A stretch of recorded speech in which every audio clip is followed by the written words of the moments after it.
Bonjour les amis, j'espère que vous allez bien. Je voudrais partager avec vous une canalisation que j'ai faite. Alors on peut le décrire comme canalisation, visualisation, peu importe le mot que l'on veut employer. En tous les cas, ce sont des images que l'on m'envoie avec des messages. Et j'ai fait l'autre jour un podcast pour vous parler du tsunami. Et je n'avais pas fait le rapprochement, jusqu'à maintenant, qu'en fait, j'ai fait cette canalisation le jour où il y a eu le tsunami solaire. Donc, j'en déduis qu'on m'a envoyé les informations. Donc, je vais vous expliquer ce que j'ai vu. Je vais vous essayer de vous décrire le mieux possible les images que j'ai vues, les messages que j'ai perçus. Donc, si vous voulez, vous pouvez vous installer confortablement et fermer les yeux pour également vous visualiser ce dont je vais vous décrire. Et ensuite, vous mettrez en commentaire ce que vous en pensez. Voilà, donc je commence. Donc là, ça a commencé où il y a eu en premier lieu Non, alors attendez, on va commencer autrement. On va commencer où vous allez respirer profondément. Si vous souhaitez, bien sûr, voir la visualisation, vous aussi. Donc, installez-vous confortablement et respirez. Respirez tranquillement par le ventre. J'inspire et j'expire et fermez les yeux. Voilà. Donc, le début, ça commence. Ça commence où j'ai une panthère noire qui arrive et qui tourne 3 fois autour de ma table de soins. Puis, elle vient se déposer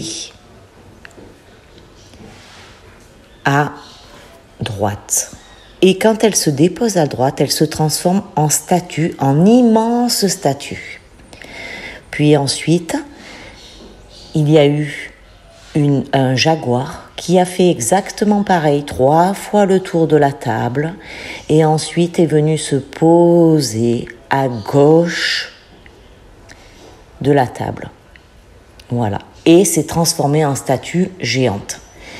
Et entre ces 2 statues, j'ai vu une sorte de hamac, une sorte de lauveuse qui est venue s'installer entre les 2. Ça formait comme une espèce de voûte en fait, une protection.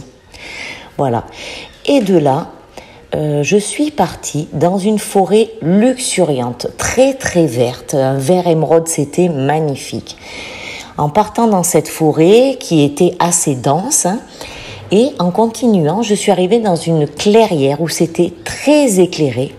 Et dans cette clairière, j'ai vu tout au fond une pyramide avec au sommet de cette pyramide un soleil qui était vraiment posé. C'est comme si on avait posé le soleil à la pointe de la pyramide. Et dans cette clairière, il y avait des petites maisons en forme de boules de terre. Vous voyez les rochers qu'on mangeait, là, les rochers Suchard? Et bien voilà, ça formait exactement pareil, c'était des boules de terre avec des petites entrées. Donc, de là, il y avait des personnes qui m'attendaient. Ces personnes sont venues me chercher et m'ont guidée dans une de ces petites maisons. Et en fait, ces petites maisons, c'était ni plus ni moins que des entrées de tunnels pour accéder à cette pyramide. Donc, je suis rentrée dans une petite maison. Et quand je suis rentrée à l'intérieur, que je me suis enfoncée dans ce tunnel, eh bien, les petites maisons, elles sont descendues et elles sont rentrées à l'intérieur de la terre. Et elles n'existaient plus à la surface de la terre. Donc j'ai continué ma progression, c'était un grand labyrinthe. On tournait dans un sens, puis on tournait dans l'autre, comme si on voulait me montrer que pour accéder à ce que j'allais voir ensuite, c'était pas simple. Voilà, il fallait avoir une ouverture de conscience assez élevée pour pouvoir y arriver. Donc voilà. Donc j'ai continué ma progression et j'ai atterri dans une immense salle avec beaucoup de personnes, des laborantins. des laborantins qui étaient partout.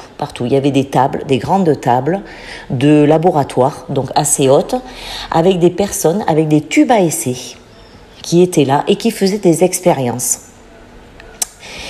Et au milieu de la salle, il y avait un promontoire avec assis un homme assez âgé, avec des petites lunettes rondes, une petite lanterne, qui avait devant lui un grand livre, et sur ce livre, il écrivait. Alors, je n'ai pas pu voir ce qu'il était en train d'écrire, mais ce que j'ai vu, c'est qu'il écrivait, il déchirait les pages, et il les donnait aux laborantins qui étaient en train de faire les expériences. Donc, à tour de rôle, il venait chercher les écritures de ce monsieur, et ils allaient refaire des expériences avec. Et ce qui était vraiment, mais vraiment magnifique, c'est que la salle, je voyais bien que c'était vraiment une pyramide, je voyais bien que ça partait en pointe. Et en fait, il y avait des lézardes sur les murs qui faisaient passer le soleil. Donc ces lézardes, elles étaient jaunes, avec comme si les rayons du soleil descendaient jusqu'en bas de la salle. C'était magnifique. Et du coup, ce qui se passait de temps en temps, c'est que le sommet de la pyramide s'ouvrait comme une fleur. On aurait dit vraiment une fleur qui était en train d'éclore avec toutes ces pétales-là. Et à ce moment-là, le soleil entrait à l'intérieur, continuait à se lézarder le long des parois. Les laborantins, bon, je les appelle les laborantins, mais c'est peut-être pas le terme exact, mais je ne sais pas, ils m'ont pas dit de nom, allaient contre les murs et récupéraient les rayons du soleil dans leur tube à essai. Et ensuite, ils faisaient des expériences avec ces rayons de soleil, avec cette lumière qui coulait le long des murs. Et quand le haut de la pyramide s'ouvrait comme une fleur, là, ça jaillissait encore plus et ça venait même éclairer le sol. C'était vraiment, mais alors, d'un jaune magnifique, doré, là, c'était super, splendide. Et alors donc ça laissait rentrer cette lumière et ça se refermait. Et voilà, et ça faisait comme un cœur qui battait. Ça s'ouvrait, ça se refermait, ça s'ouvrait, ça se refermait. Et ensuite, qu'est-ce qui s'est passé? Et bien ensuite, voilà, on m'a montré et on m'a dit encodage. Et ça s'est fini comme ça. Voilà, on m'a remercié et je suis repartie. Mais ce